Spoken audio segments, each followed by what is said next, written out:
Hi, xin chào mọi người, chào mừng các bạn đến với kênh của Han. Và trong video này mình cực kỳ hào hứng khi có thể chia sẻ lại với mọi người quá trình mình làm ra 2 bộ quà Tết như thế này. Và mọi người hãy xem từ cuối video để có thể xem được hoàn thiện sản phẩm nha. Let's go!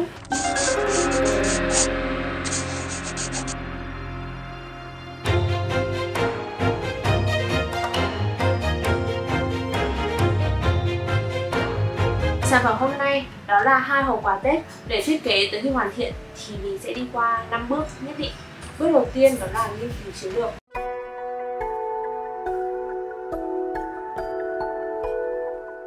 Dựa trên thông tin của client cung cấp, mình sẽ cần thiết kế ra 2 hộp quà. Bởi vì sản phẩm chính của công ty đó chính là các loại hạt ngũ cốc như kiểu hạt dẻ này, hạt điều này, dùng để biếu quà. Thế nên là hộp quà thứ nhất có giá thành khoảng 600 đến 800 nghìn, với yêu cầu là sử dụng kết hợp khay 6 ngăn để có thể đặt 6 loại hạt vào trong. Cần có sự độc đáo và sang trọng. Thiết kế sẽ bao gồm là khay hạt này, hộp giấy đựng khay này, bọc cover bên ngoài này và túi đựng hộp. Màu sắc chủ đạo có thể sử dụng là cam hoặc là xanh. Và target audience của nhóm sản phẩm này đó là đối tượng khách hàng đa dạng, chủ yếu là dùng để biếu tặng và sử dụng trong dịp Tết. Hộp quà thứ hai và thứ ba sẽ bao gồm là 3 đến 4 hũ hạt và có thêm rượu hoặc trà. Thế nên là ngoài việc thiết kế hộp đựng thì mình cũng cần phải thiết kế thêm tem mác và vỏ hộp dựa trên kích thước hộp mà client cung cấp. Sau khi đã xác định rõ các yêu cầu nêu ra, sẽ bắt đầu thực hiện bước thứ hai, đó là nghiên cứu thị trường.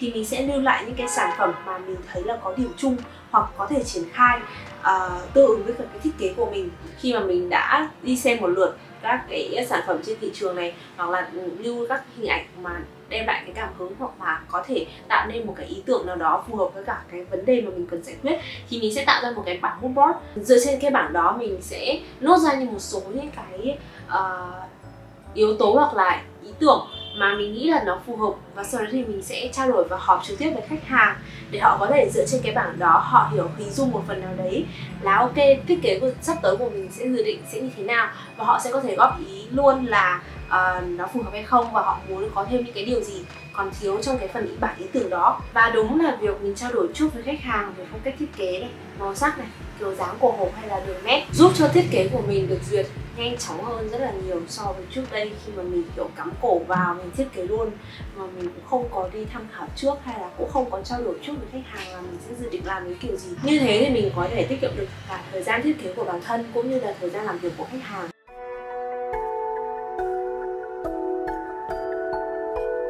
Trong bước thứ ba này thì mình sẽ bắt đầu phác thảo qua một số những cái dáng hộp mà mình nghĩ là nó phù hợp, và phác thảo nhanh những cái ý tưởng dựa trên cái dáng hộp đấy. Và client họ cũng có một cái nhìn tổng quan kiểu dạng như là ok, họ đã nắm được cái ý tưởng của mình và họ có thể phản hồi ngay lập tức trong cái quá trình trao đổi đấy, đó là cái ý tưởng này nó phù hợp hay không và nên thay đổi như thế nào. Thì như thế thì cái bước mà mình thiết kế nó cũng sẽ bớt đi vài cái phần gọi là rủi ro khi mà khách hàng loại bỏ cái thiết kế đấy. Khi chốt được phương án đầu tiên thì mình sẽ bắt đầu phác thảo, triển khai cụ thể, ghi chú chi tiết về chất liệu, câu chuyện hoặc ý nghĩa họa tiết mình đưa vào.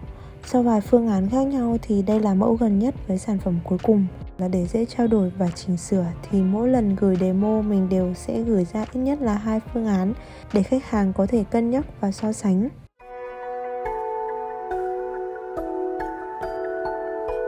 Sau khi được chốt phương án phác thảo, mình sẽ sử dụng AI để vẽ họa tiết in trên hộp. Đấy chủ đạo là bức tranh tổng hòa của 3 địa danh nổi tiếng đại diện cho 3 thành phố Hà Nội, Huế, Hồ Chí Minh, cùng với những họa tiết truyền thống.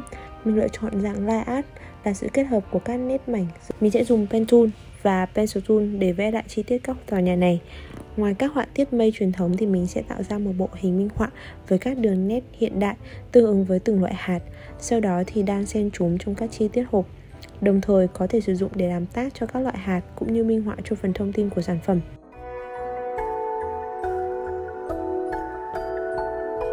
Sau khi hoàn thiện thiết kế 2D, mình sẽ cần dựng mock-up để client dễ hình dung về dáng hộp khi in ra như thế nào, và cũng giúp trao đổi với bên in ấn dễ dàng hơn. Sau thời gian in ấn thì cuối cùng sản phẩm hoàn thiện đã được chuyển tới tay mình.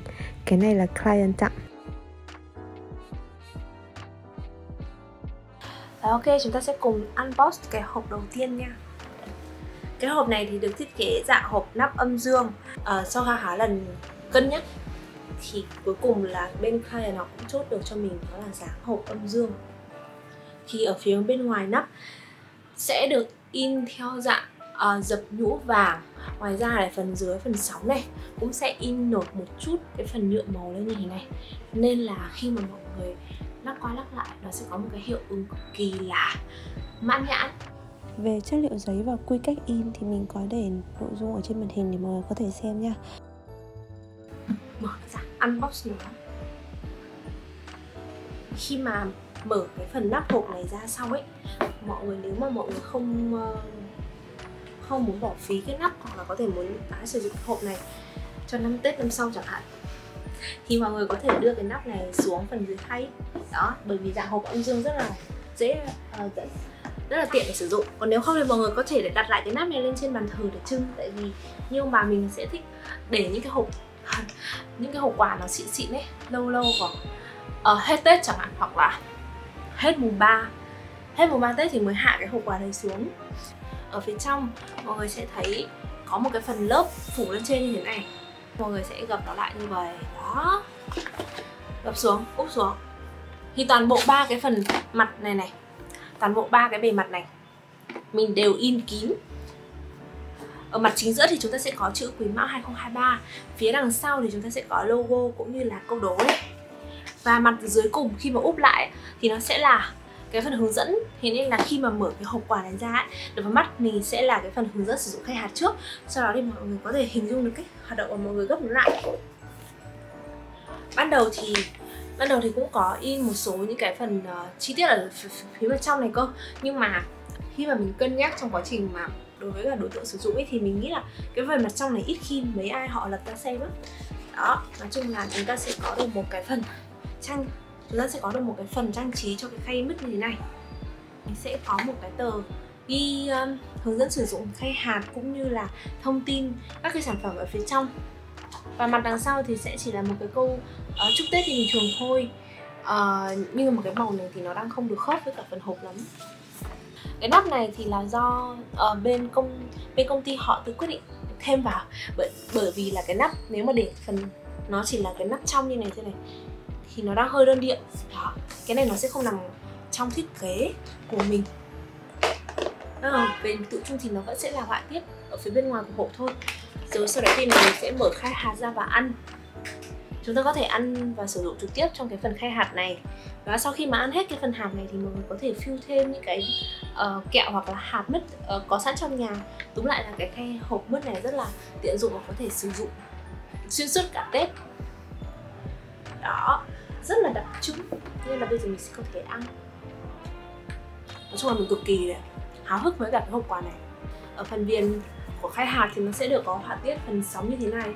Hoặc nếu không, khi mà mọi người sử dụng cái nắp này mọi người úp vào thì nó ở phía trong nó cũng sẽ là có họa tiết xung quanh của cái hộp như vậy.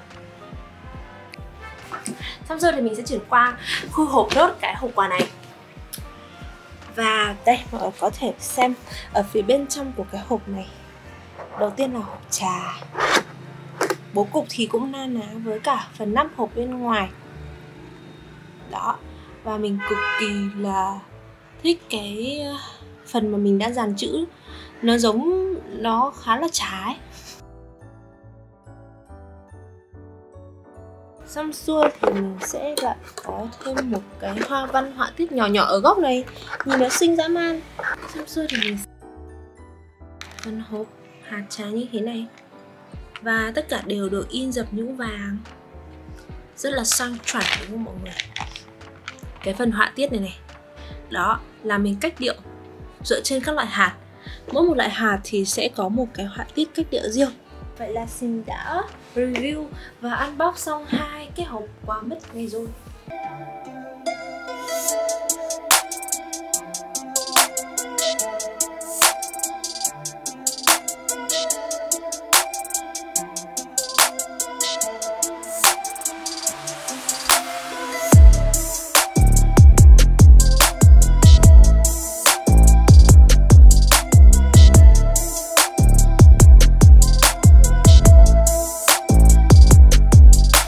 Ok, video tới đây là hết rồi và cảm ơn các bạn đã xem tới cuối video. Hẹn gặp lại các bạn trong những video sau. Nếu thấy cái video này hay và hữu ích thì đừng like minute. Thì đừng quên like và subscribe cho mình nha. Bye bye.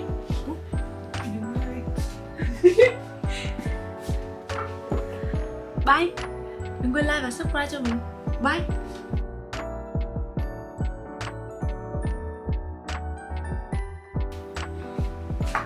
Like và subscribe chưa?